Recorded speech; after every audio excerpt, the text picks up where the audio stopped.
Hey folks, after a pretty messy and disappointing third anniversary, Season 11 was a pretty refreshing change of pace.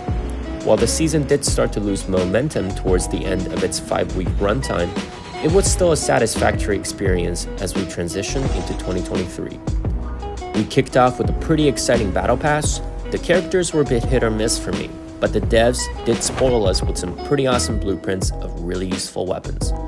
I myself am a massive fan of Holger and SKS, and I'm sure our friends from the Garena server got quite the kick out of that epic BY-15. I'm gonna give the Battle Pass an overall rating of 7.5 out of 10, and it could have been much higher if they had put the wood skin in the actual Battle Pass instead of the subscription. Moving on to the new functional weapon, EM2. I initially expected this gun to be relatively weak in multiplayer and an absolute laser beam in BR. And as it turned out, it was quite the opposite.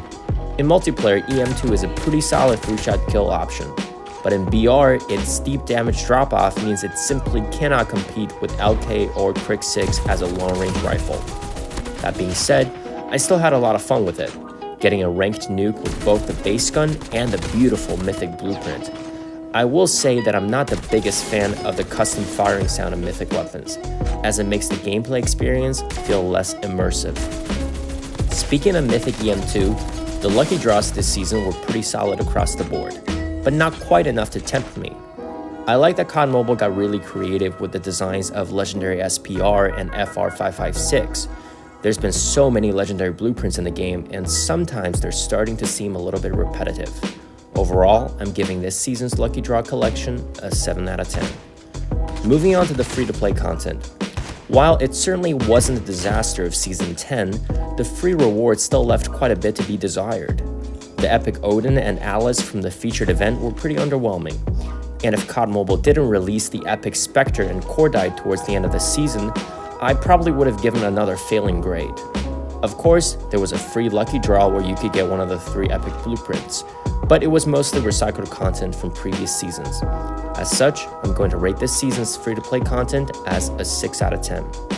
On that note, I just want to point out that COD Mobile is recycling a ridiculous amount of content. I'm seeing many Redux draws, almost as many as new draws in the game. That's fine and all for now, but I just don't know how sustainable that is. I know I can seem like a buzzkill when I talk about this game, but it's coming from a place of love. And at the end of the day, I did quite enjoy Season 11, and I'm gonna give it a solid 7 out of 10.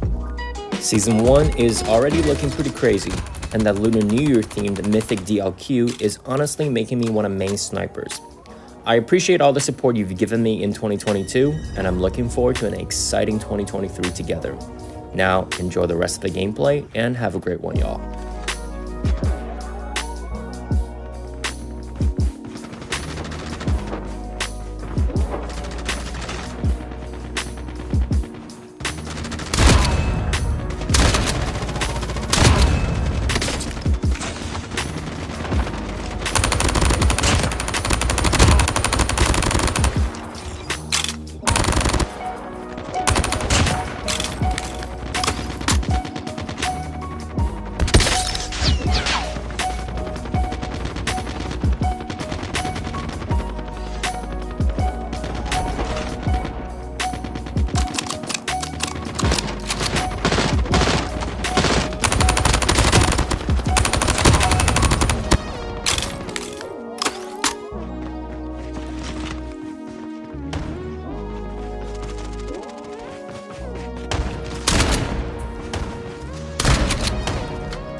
Airdrop is coming.